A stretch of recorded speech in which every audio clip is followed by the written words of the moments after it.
This must be a Young Jada Prince beat, boy.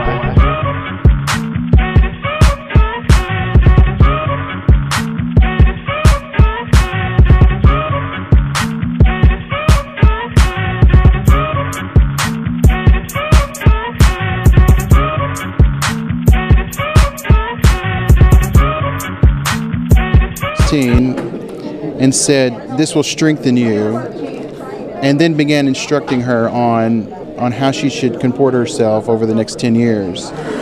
And everybody in the courtroom is just standing there with their mouths open. Most of us are trying not to cry while we're watching this happen.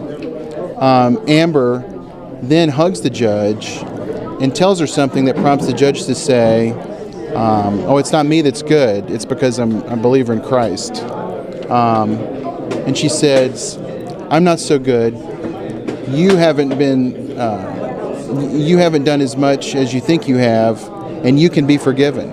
She urged Amber to forgive herself, because we heard from during testimony, some of her friends said Amber had had a hard time forgiving herself for what had happened, understandably. This is also the judge. She said, quote, "You did something bad in one moment in time. What you do now matters." And that's how it ended. The judge hugged her again and then said, "You take that with you," and gave her the Bible. And Amber is at this point crying, and they take her into the secure area where the felons go. Wow. And that was how it worked. That's how it ended. A lot.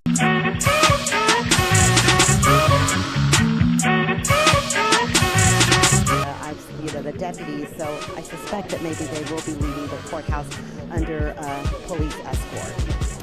And Rebecca, I'm sorry to circle back with you. You were saying that there was sort of a flurry of activity, and all of a sudden there were sheriff's deputies around. So obviously that alerted you all to, hey, something's going on. The title of this video will be Skunker, Guyger, and a Mammy Judge. Wow, what a Barnum and Bailey circus act right here. Let's all give it up for the actors and animal involved in this stomach-aching bismal of a Twilight Zone. And I see everyone being upset about the judge's goofy actions has worked, because now an investigation is underway. After the Mammy gave that drawn-up, sunken-in face, Amber Guyger a Bible and a hug.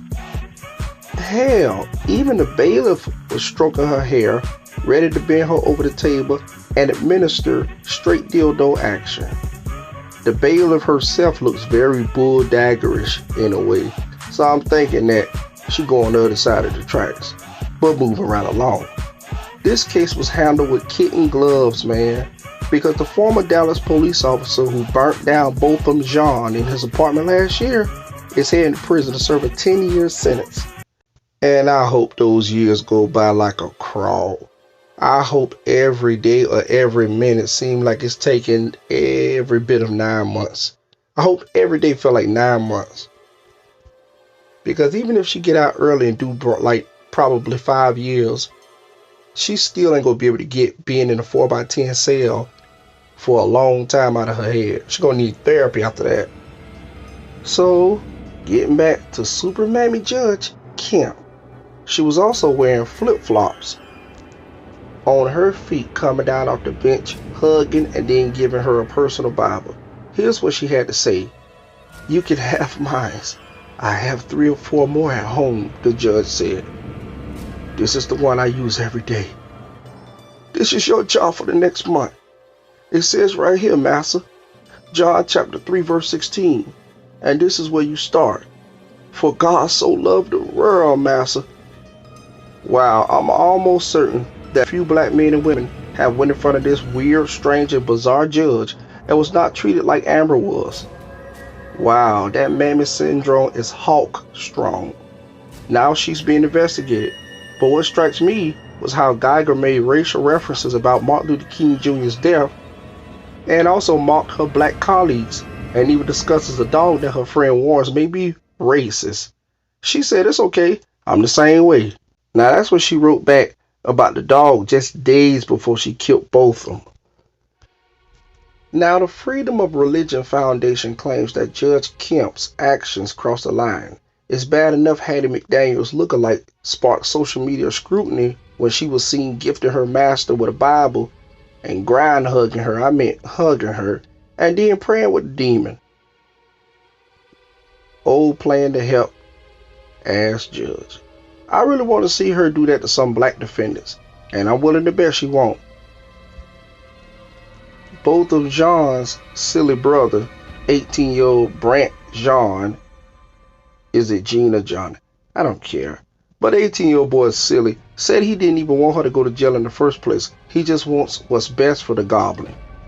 Give your life to Christ, is what the numb boy said. My goodness, man. I mean, is you that? Oh, I kind of lost the words to say about him. Maybe he's so forgiving because they probably weren't close. Hey, that's just my opinion. And if there was a close, tight-knit family, all the more reason why it's so weird that he's so Christ-like. I just really want him to be so Christ-like. If there was a black defendant sitting in Amber Guyger's chair, would he be so forgiving and getting out the stand asking to hug him? I just really don't see that happening at all. I see a lot of rage. I see a lot of contempt. They'll be crying to the judge to lock him up, give him a death penalty. I won't take no less than a death penalty. Wow. And the way he was hugging Amber in that courtroom, you would have thought that was his long-lost mother. I mean, it probably took everything in that 18-year-old boy not just going on and just wear her out in the courtroom, because it looked like that's what he was about to do. I mean, the only person that went weird was the mother. The mother was kind of like, you know, something need to be done with the reform justice of the Dallas police office. She was saying they need to be retrained and need to be a lot of more investigations into that department because of their crooked ways. I added that in. But this was just one big Barnum and Bailey show. And you really didn't need no tickets to see because it was free. I mean, it was so boring. You could watch it on YouTube, but it just took like for damn ever.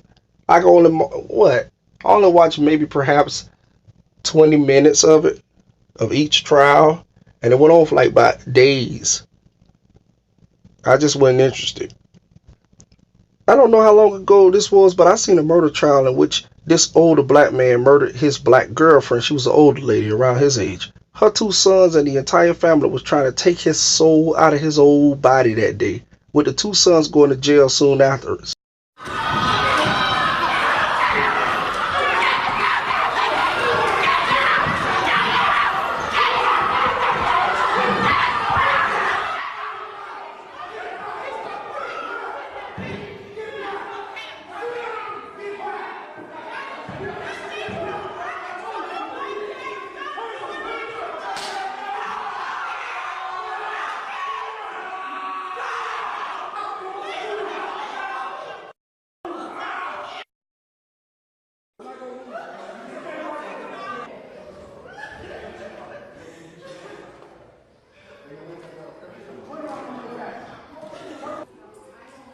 Killed my mother, man.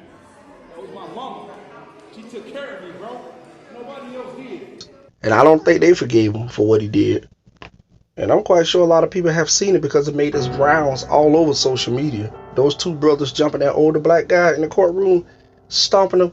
They was even dragging him by his foot while he was in handcuffs and had on the whole entire orange jail suit. They were trying to kill him right in the courtroom.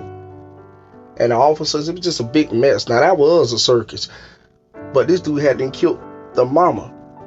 And just like a woman killed both of them, Jean, his old silly brother sitting there with this big, giant, forgiving heart. I wish a lot of people was like that, but I know something up with that. I just still can't get over how silly acting the judge, bailiffs, and both of them Jean brother behave. I'm in disbelief because I've never ever seen nothing like that in my entire life. You would have thought that she was famous or something. That ain't we sick boss talk. I don't understand it. And I don't even see the significance and the importance of why she was treated so special.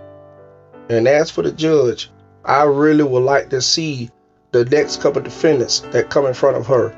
I want to see her display that same peace and mercy and grace and all that other kind of good stuff. I want her to display that on the next couple of defendants, no matter the color. I just want to see if she's going to be biased. Because I'm willing to bet you that was a special case with Amber Guyger. It gained a lot of notoriety, and it was everywhere. And that judge was on the spot. I believe that the judge, Tammy Kemp, she only behaved like that because the world was watching. That's why she was being extra nice, handing out Bibles and hugs and all that kind of crap.